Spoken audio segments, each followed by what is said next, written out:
পাঠ্যপুস্তকে বেশ কিছু ভুল বের হওয়ায় তা সংশোধনের উদ্যোগ নিয়েছে জাতীয় শিক্ষাক্রম ও পাঠ্যপুস্তক বোর্ড। তবে চলতি বছরের জন্য যেহেতু আর বই ছাপানো সম্ভব নয়, তাই শ্রেণীকক্ষে শিক্ষকরাই ভুলগুলো ঠিক করে দেবেন। মাধ্যমিক ও উচ্চশিক্ষা অধিদপ্তরের পরিচালক জানিয়েছেন, খুব শিগগিরই মাঠ পর্যায়ে নির্দেশনা যাবে। মোস্তফা মল্লিকের রিপোর্ট। শিশু শ্রেণী থেকে নবম শ্রেণী পর্যন্ত সব বই বিনামূল্যে দেয়া শুরু হয় 2010 সালে। গত 8 বছরে শিক্ষার্থীদের বিনামূল্যে 225 কোটি বই দেয়া হয়েছে।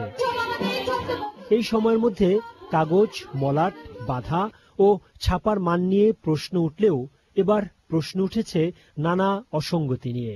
ভুলের কিছু কারণ নিয়ে কথা বলেছেন মাধ্যমিক ও উচ্চশিক্ষা অধিদপ্তরের পরিচালক অধ্যাপক ইলিয়াস হোসেন, যার লেখা একাধিক বই অনার্স পর্যায়ে পাঠ্য। 2015 সালে মাধ্যমিকের গণিত বইও সম্পাদনা করেছেন তিনি। আমাদের কিন্তু এনসিটিভির অধীনে এবং অনেক স্কলার শিক্ষক দিয়ে এবং যারা শিক্ষাবিদ তাদের দিয়ে কিন্তু একটা প্রুফ রিডিং টিম আছে। এখন প্রুফ রিডিং এর বিষয়টা এমন যে আসলে চোখে ফাঁকি দিয়ে সবসময় দু একটা এরর থেকে যায়। আমিও লেখক হিসাবে দেখছি যে ইন্ডিকেট করে হয়তো আমরা দিলাম, কিন্তু প্রেসে গিয়ে সেটা যথাযথভাবে আসলো না, পরে সেটা হয়তো দেখা হয় না। এবং একটা বইয়ের কভার পৃষ্ঠার একটা বানান দেখলাম মানে ভুল লিখেছে, তাহলে কভার পৃষ্ঠাটা কিন্তু নিশ্চয় প্রুফ রিডিং সেভাবে হয়তো হয় নাই, কমিটি করে দিয়েছে। সেই কমিটির নজরে যে ভুলগুলি আসবে সে অনুযায়ী হয়তো একটা নির্দেশনা মাঠে যাবে।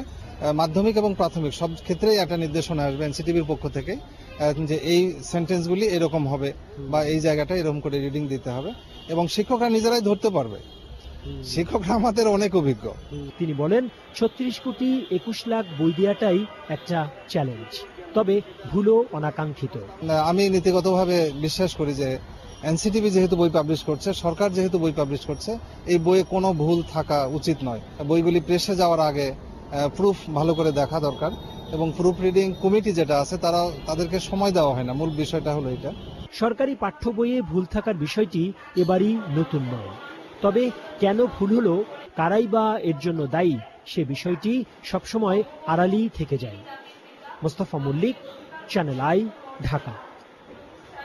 এবারে নিটল টাটা আন্তর্জাতিক সংবাদ।